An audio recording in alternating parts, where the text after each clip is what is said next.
আজকে তো রায় দিছে না? আচ্ছা, রায় তো হয়েছে। অ্যাডভোকেট তাজুল ইসলাম একসঙ্গে মক্কা মদিনা সফর করেছে বহু আগে।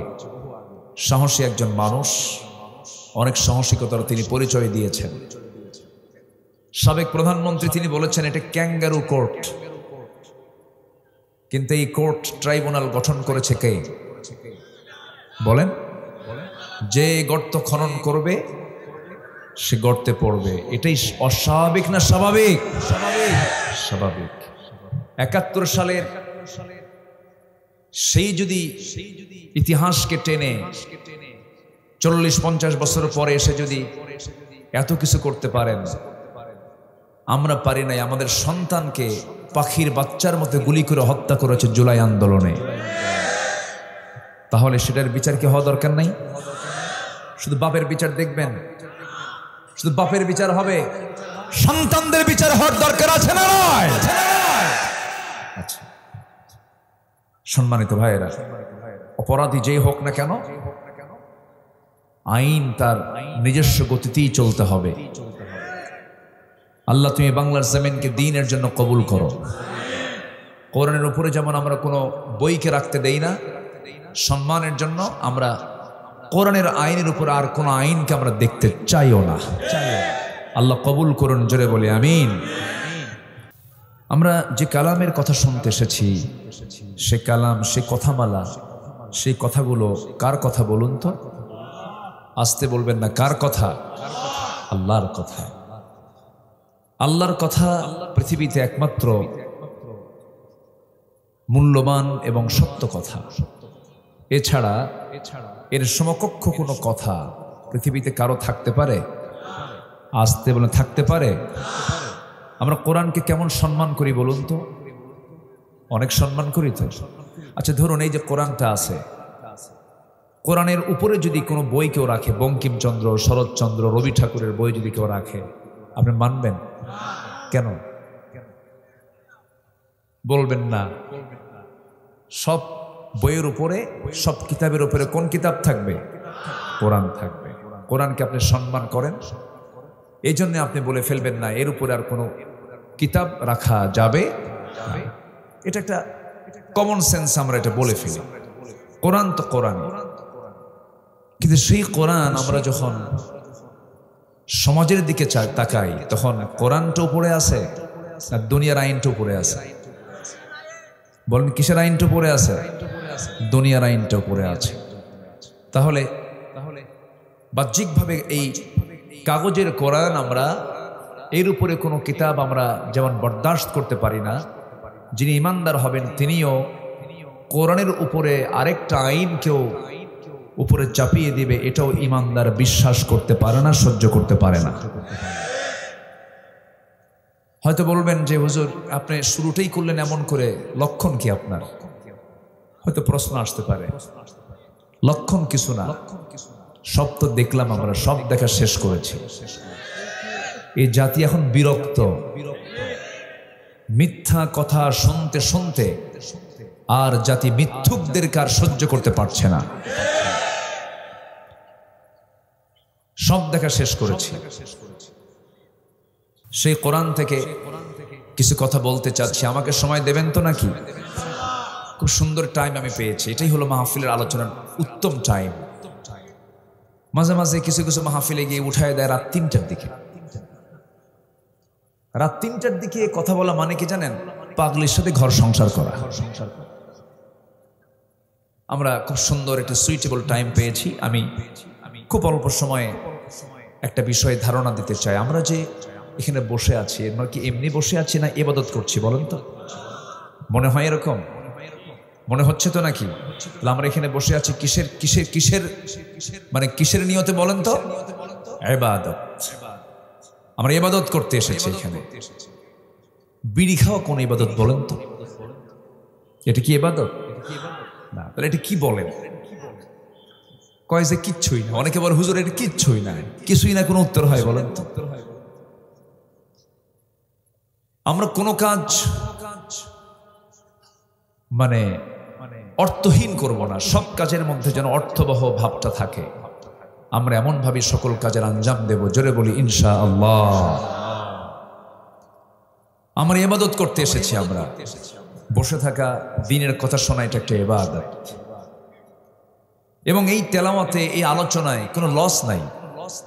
আল্লাহ রাব্বুল আলামিন বলেন, ইন্নাল্লাযীনা ইয়াতলুনা কিতাবাল্লাহি ওয়া আকামুস সালাতা ওয়া আনফাকু মিম্মা রাযাকনাহুম সিররান ওয়া আলানিয়াতান ইয়ারজুনা তিজারাতান লান তাবুর।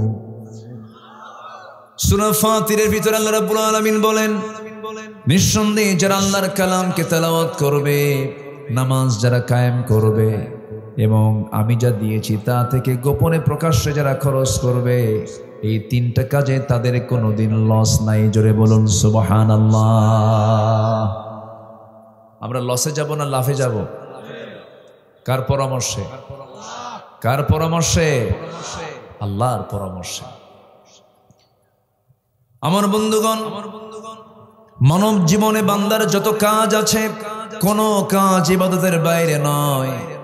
আপনার শৌচকার্যের প্রয়োজন, পেশাবখানায় যাবেন, সেটা মনে হয় ইবাদত নয়? আস্তে কয়, বলেন বলেন কি ইবাদত? আপনি রাত্রেবেলা স্ত্রীর সঙ্গে ঘুমাবেন, এটা আপনার জন্য ইবাদত। সহবাসে মিলিত হবেন, এটা আপনার জন্য ইবাদত। কিন্তু অন্যের বউ না, কিন্তু আবার এটা জন্য নিজের বউ হয়। এখন তো স্বামী স্ত্রীর পরিচয় চাইতে এখন বয়ফ্রেন্ড গার্লফ্রেন্ডের পরিচয়টাই বেশি। এখন স্বামী স্ত্রীর পরিচয়ের চাইতে এখন বয়ফ্রেন্ড গার্লফ্রেন্ডের পরিচয়টাই বেশি। কোন ছেলে যদি বলে আরেক ছেলেকে, এই তোমার কি গার্লফ্রেন্ড আছে? না তো। তুমি তো মানুষই না, তুমি তো আদিম যুগের মানুষ, তুমি তো আপডেট না। একটা যুবকের জীবনে গার্লফ্রেন্ড থাকবে না, এটা কি হলো? বলে ফেলে। বয়ফ্রেন্ড গার্লফ্রেন্ড মুসলিম কোনো ভাষা নয়, এটা হলো ইউরোপিয়ান আমেরিকান কালচার, ইউরোপিয়ান আমেরিকানদের ভাষা এটা, বয়ফ্রেন্ড গার্লফ্রেন্ড। ওই দেশে ধরেন মেসি, নাম শুনছেন তো? মেসির 4টা ছেলে আছে, তার 4টা ছেলে মেয়ে আছে। গার্লফ্রেন্ডের সঙ্গে তার পরিচয়, বিয়ে হওয়ার আগে 4 বাচ্চা হয়েছে। কি হওয়ার আগে? বিয়ে হয়ই নাই। সম্প্রতি শুনলাম যে 4 বাচ্চা হওয়ার পরে কয়েকদিন আগে নাকি বিয়ে হয়েছে। এটা হচ্ছে ওদের দেশের জন্য, ওদের কালচার এটা। কিন্তু মুসলমানদের জীবনে কি স্বামী স্ত্রীর সম্পর্ক ছাড়া কোনো গার্লফ্রেন্ড বয়ফ্রেন্ড থাকতে পারে? আসতে বলবে না, থাকতে পারে? তাহলে বয়ফ্রেন্ড গার্লফ্রেন্ড এগুলোতে যারা বিশ্বাসী, তারা কি কখনো এদেশে ইসলাম কায়েম হোক, পর্দার বিধান জারি হোক, এটা কি চায়? আসতে বলবেন না, চায়? চায় না। সুদখোর যে সুদ খায়, ও কি কখনো ইসলামী আইন চাবে? চাবে না। মদের দোকানদার আমার দেশে 54 বছরে নামাজ কায়েমের আইন পাশ হয়েছে না সুদের আইন পাশ হয়েছে? যাকাতের আইন না মদের আইন? বিয়ের বৈধতা না বেশ্যাবৃত্তির বৈধতা? নোংরামি আইনগুলো পাশ করেছে। কারা পাশ করেছে? যারা মদের আইন, যারা মদের বোতল নিয়ে রাত পার করে, যারা নারীবাজি করে, যারা নাইট ক্লাবে দিনাতিপাত করে। আবার মাহফিল আসলে মনে হয় উনি আসমান থেকে জিব্রাইল নামছেন। এরকম চরিত্র আর দেখতে চাই না। নির্বাচন আসলে পরে মাথায় টুপি লাগায়, এবং আসরের নামাজ 5 বার পড়ে। কয়বার পড়ে? 5 জায়গায় গিয়ে কয়বার পড়ে? 5 বার পড়ে। এগুলো হচ্ছে সিজনাল ধর্মের ব্যবসায়ী। ঠিক কিনা বলেন? আমরা এগুলো মানি না। আমরা ইবাদত করব নির্দিষ্ট দিন না সব দিন? 1 ঘন্টা না 24 ঘন্টা? 1 মাস না 12 মাস? 12 মাস। ইবাদত এর কি বলে? আমার বন্ধুগণ, এই ইবাদতগুলো যে আমরা করছি, শুক্রবারে জুমার নামাজে যাই, রমজান মাসে 30টা রোজা রাখি, আমার বন্ধুগণ, আমার আপনার জামল নামাগুলো দান সদকা করি, মসজিদ মাদ্রাসা বানাই, এতগুলো কিছু করি, এই সমস্ত ইবাদতগুলো আমার আপনার কখনো কবুল হবে না যতক্ষণ না পর্যন্ত আমি 10টি অপকর্ম না ছাড়তে পারবো, 10টা পাপ আমি না ছাড়তে পারবো। 10টি অন্তরায় হবে ইবাদত কবুলের জন্য। 10টা অন্তরায় আছে। এর মধ্যে 1 নাম্বার হলো প্রত্যেকটা বান্দার মধ্যে যতক্ষণ না মুনাফিকি না বাদ যাবে ইবাদত কবুল হবে না। নামাজের মধ্যে বললো ইয়াকা না'বুদু ওয়া ইয়াকা নাস্তাঈন, আল্লাহ তোমারই ইবাদত করি। বাইরে আসে করে কি? আল্লাহর আইন বাদ দিয়ে অন্যের আইনের পিছনে দৌড়ায়। আছে কিনা? আছে কিনা? আছে কিনা? এটা কি ইবাদত না ভণ্ডামি? ভণ্ডামি। নামাজের মধ্যে স্লোগান দিল, যখন নিয়ত বাঁধে তখন কি? আরো জোরে, আরো জোরে, আরো জোরে, আরো জোরে। যখন রুকুতে যায় তখন কি? সেজদায় গেলে কি? সেজদা থেকে উঠতে কি? নামাজের স্লোগান সমাজেও কোন স্লোগান হবে? নামাজ এবং সমাজের স্লোগান হবে কি বলেন? আরো জোরে, আরো জোরে, আরো জোরে, আরো জোরে। যারা এই স্লোগানের সঙ্গে যারা সাংঘর্ষিক ভূমিকা পালন করেন, যারা বলেন যে নামাজে এই স্লোগান থাকবে, সমাজে এই স্লোগান থাকবে না, নতুন করে মুসলমান হতে হবে। জালো জালো, আগুন জালো, আমরা জ্বালাবো না, আমরা নিভাবো। আমরা কি করব? নিভাবো। রাগ করছেন নাকি আপনারা? শোনেন, 16 বছর কথা ছাড়িয়ে নাই, এখন কথা বাদ দেব? আপনি বললেও তো বাদ দেব না, কথা বলতেই হবে। সম্মানিত বন্ধুগণ, তাহলে ইবাদত কবুলের জন্য সবচেয়ে বড় শর্ত হলো 10টা অপকর্ম ছাড়বো আমরা। নাম্বার 1 হচ্ছে মুনাফিকি ছাড়বো। মুনাফিক তো নাই, মুনাফিক দুঃচেচি আছে, আদম দিকে আছে। মুনাফিকি করা যাবে? মুনাফিক হলো মুখে এক অন্তরে আরেকটা, ওয়াদা করলে ভঙ্গ করে, আর যখন না সারতে পারে তখন মুখ খারাপ করে।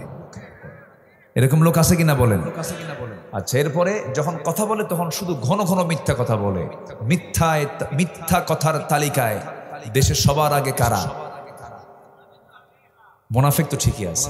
কোন শ্রেণী, কোন কোন ধরনের লোকগুলো সবচেয়ে বেশি মিথ্যা কথা বলে বলেন? দেখেন, দেখছেন নেতারা বলে কি কয় রে? নেতারা মিথ্যা কথা বলে, বলে বলে বলে বলে বলে বলে। বিগত প্রধানমন্ত্রী বললেন আমরা ক্ষমতা আসলে পরে মদিনার সনদে দেশ চালাবো। দেখছেন কি মিথ্যা কথা বলল। দল হলো অন-ইসলামী, আর বলল যে ক্ষমতায় গেলে পরে আমরা কিসের সনদে চালাবো? মদিনার সনদে চালাবো। মদিনার সনদে চালাই নাই তো, মোদির সনদে দেশ চালাইছে। এখন বসে আছে কার দেশে?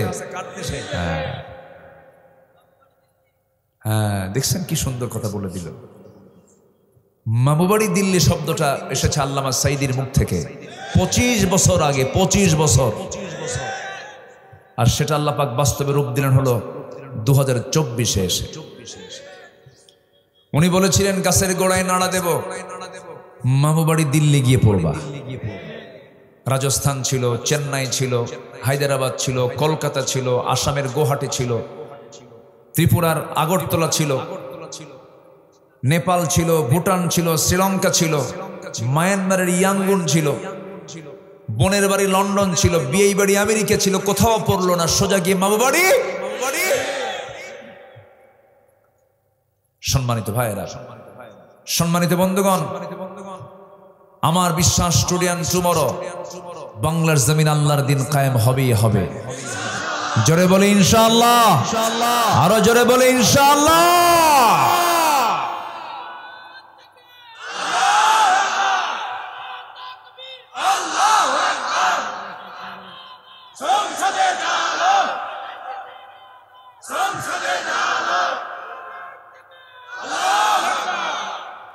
মুনাফিকি ধরবো না ছাড়বো বলেন?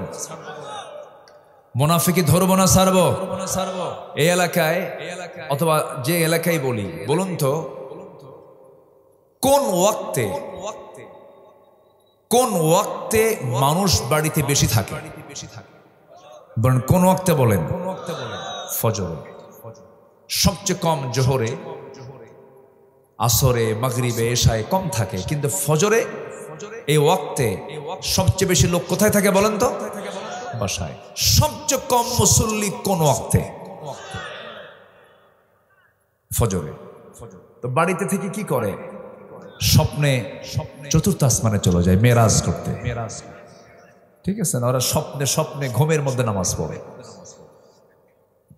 আমার রাসূল বলে দিলেন, যে বাড়িতে পুরুষ আছে নামাজ ফরজ, মসজিদে আসে না, আমার মন চায় আমি রাসূল নিজে গিয়ে ওই বাড়িতে আগুন লাগায় দিই। কেউ তো নাউজুবিল্লাহ বললেন না। ঠিক তো ঠিকই কইলেন, কিন্তু ঠিক তো নাই। ফজরের সময় মসজিদে মুসল্লি নাই, আবার মাঝে মাঝে তিনজন থাকে। সেই তিনজনকে কি ইমাম, মুয়াজ্জিন আর খাদেম। চাকরি না থাকলে এই তিনটাও থাকতো না। বাস্তব বলছি কিন্তু আমি। বলুন তো আমাদের মসজিদগুলো কাঁচা না পাকা? আর আমার নবীর মসজিদ ছিল কি? কিন্তু ইমান ছিল, নামাজ ছিল পাকা। আর আমাদের মসজিদগুলো কি? পাকা। আর নামাজগুলো কি? কাঁচা। মসজিদে ফজর নামাজে মসজিদে মুসল্লি। মুনাফিককে চেনার জায়গা জোহর নয়, মুনাফিককে চেনার জায়গা আসর নয়, মুনাফিক চেনার জায়গা মাগরিব এশা নয়। মুনাফিক চেনার সময় হলো ফজর। ফজরের জন্য 65টা স্পেশাল ফজিলত আছে। ফজরের শুধুমাত্র 2 রাকাত সুন্নত নামাজটা আমার আল্লাহর কাছে খায়রুম মিনাদ দুনিয়া ওয়া মা ফিহা। রাকাতাই সালাতুল ফজর, ফজরের 2 রাকাত সুন্নত আমার আল্লাহর কাছে দুনিয়া এবং দুনিয়ার মাঝে যা কিছু আছে তার চাইতেও বেশি দামি হলো ফজরের 2 রাকাত সুন্নত নামাজ। নামাজ পড়ে না, নামাজের কোনো খবর নাই। এই নামাজ আপনার যদি না থাকে, কোরআনকে বলুন, কোরআন বলো তো কোন পাপের শাস্তি সবচেয়ে বেশি, কোন পাপের জন্য আল্লাহ পাক বেশি ক্ষেপে যান, রেগে যান? সুন্দর করে কোরআন বলছে, ফাখালাফা মিন বা'দিহিম খালফুন আযাউস সালাতা ওয়াত্তাবাউশ শাহাওয়াত ফাসাউফা ইয়ালকাউনা গায়্যা।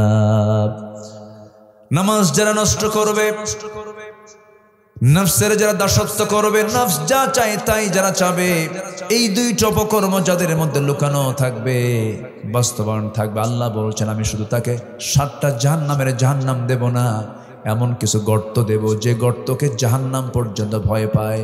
এমন ভয়ঙ্কর গর্ত, আমি তাকে জাহান্নামের গর্ত, গাই নামক গর্তের মধ্যে আমি তাকে ঢুকায়া ছাড়বো। নাউজুবিল্লাহ।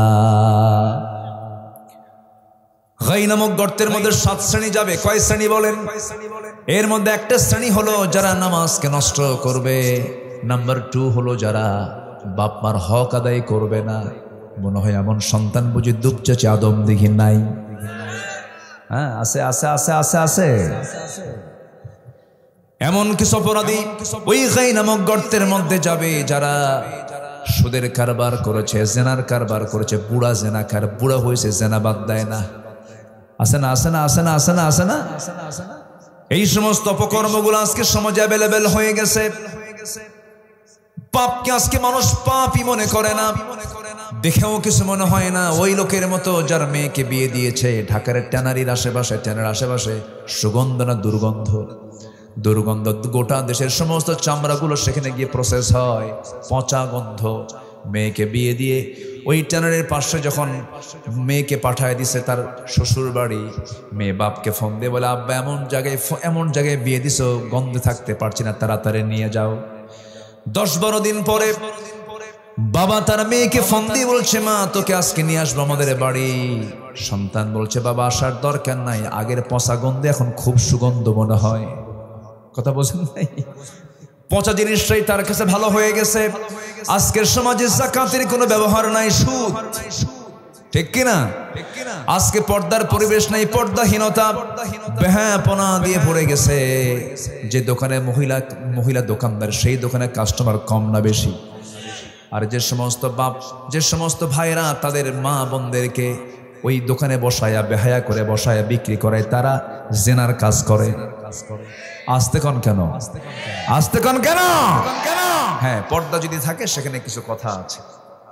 পর্দার পরিবেশে অনেক কিছুই করা যায়, তবে এরপরেও উত্তম হলো মার্কেটিংটা হলো পুরুষের জন্য। মেয়েদের অনেক কাজ আছে বাড়িতে কি কম কাজ? বলেন তো, বহু কাজ বাড়িতে মেয়েদের আছে। আমার ভাইয়েরা একটু কান লাগাবেন, মনোযোগ দিয়ে শুনবেন। তাহলে এই দুপচাচি আদমদীঘি এলাকায় যত গ্রাম আছে প্রত্যেকটা গ্রামকে আপনি তালাশ করুন, মুসল্লি সবচেয়ে বেশি কোন মুসল্লি? জুমার মুসল্লি না ফজরের মুসল্লি?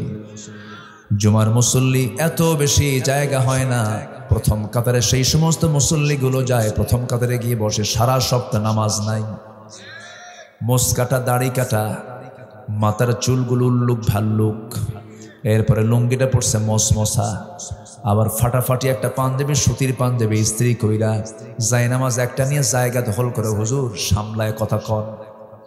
আছে না, আছে না, আছে না? ওগুলো মুসল্লি, ওগুলো ডাকাত।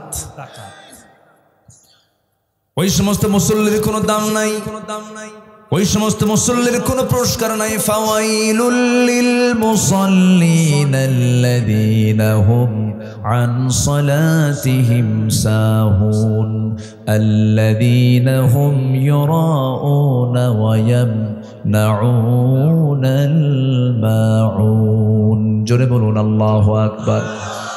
ওই সমস্ত মুসল্লির ধ্বংস হয়ে যাক যারা লোক দেখানো নামাজ পড়ে, অবহেলা করে নামাজ পড়ে।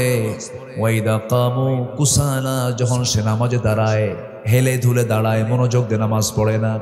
মুনাফিক সব নামাজ পড়তে পারে কিন্তু কিসের নামাজ পড়তে পারে না? বলেন বলেন কিসের? বলেন কিসের? বলেন। তাহলে বলুন সবচেয়ে কম মুসল্লি কোন ওয়াক্তে? বলেন ফজর। এখন বলুন তো আমরা কোন কাতারে আছি? মুমিনের কাতারে না মুনাফিকের কাতারে? আলহামদুলিল্লাহ। দেখেন আলহামদুলিল্লাহ কইছে, আলহামদুলিল্লাহ বলা যাবে? কি বলতে হবে? ফজর কি সবাই পড়তে রাজি আছেন? সবাই কি পড়তে রাজি আছেন? হাত নামান। আমার বন্ধুগণ, আমি বলতে চাই এখানে বহু গ্রামের লোক এসেছেন, পৌর এরিয়া। আপনার গ্রামকে আপনার দেখার দায়িত্ব আছে না নাই? আপনি নিজে একজন দায়িত্বশীল হয়ে যান। দাওয়াতি কাজ কি একার না সবার? আল্লাহ রাব্বুল আলামিন বলেন, ওয়ামান আহসানু কাওলাম মিম্মান দাআ ইলাল্লাহি ওয়া আমিলা সালিহান ওয়া ক্বালা ইন্নানি মিনাল মুসলিমিন। জোরে বলুন আল্লাহু আকবার।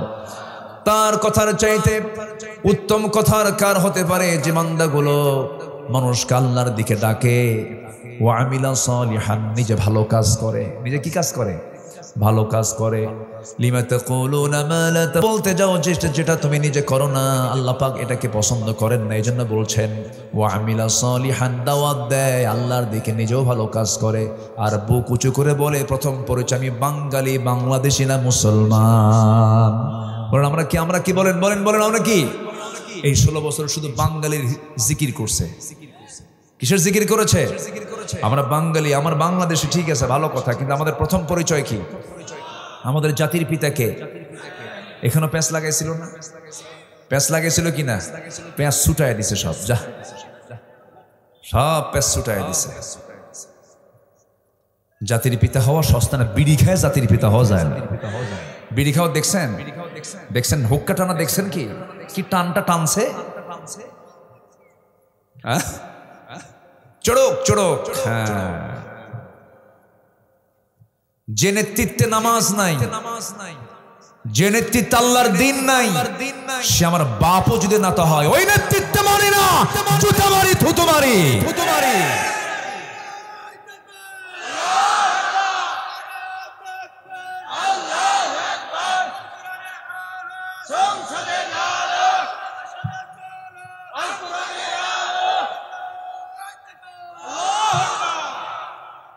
মাশাআল্লাহ, ভালো। ওমরের স্বভাব। বলি আলহামদুলিল্লাহ। মার খাইছি বহু, আর মার খাবো না আমরা। মার খাওয়াও সুন্নত, মার দেওয়াও সুন্নত। ঠিক কিনা? রাসূল কি শুধু মার খাইছেন নাকি? মক্কায় খাইছেন, মদিনা এসে দিয়েছেন। আমরা এখন দেওয়ার সময় এসেছে আমাদের। খালি মার খাবো নাকি সারা জীবন? আল্লাহ বলছেন কুল্লা বানান, গিরাই গিরা সাইজ কর। কোরআনে আয়াত আছে না নাই? আয়াত আছে না নাই? আছে। বেশি বাড়াবাড়ি করবা, ইসলামের বিরুদ্ধে কথা বলবা, ঝাঁটা পেটা করবো। কোন সুযোগ বাতিলদের দেওয়ার কোন সুযোগ নাই। বাতিল তো বাতিল। বাতিল কি? বাতিল। বাতিল কখনো কাছের হতে পারে না। মুনাফিকি ধরবো না, ছাড়বো? বলেন। তাহলে মাহফিল আল্লাহু আকবার, নামাজ আল্লাহু আকবার, মাঠে মিছিলে কি বলেন? আরো জোরে বলেন, আরো জোরে বলেন। আমাদের রবকে বলেন, আমাদের রবকে, আমাদের আইনদাতাকে, আমাদের নেতা একজন মুহাম্মদ সাল্লাল্লাহু, বাস এর বাইরে আমাদের যাওয়ার কোনো সুযোগ নেই।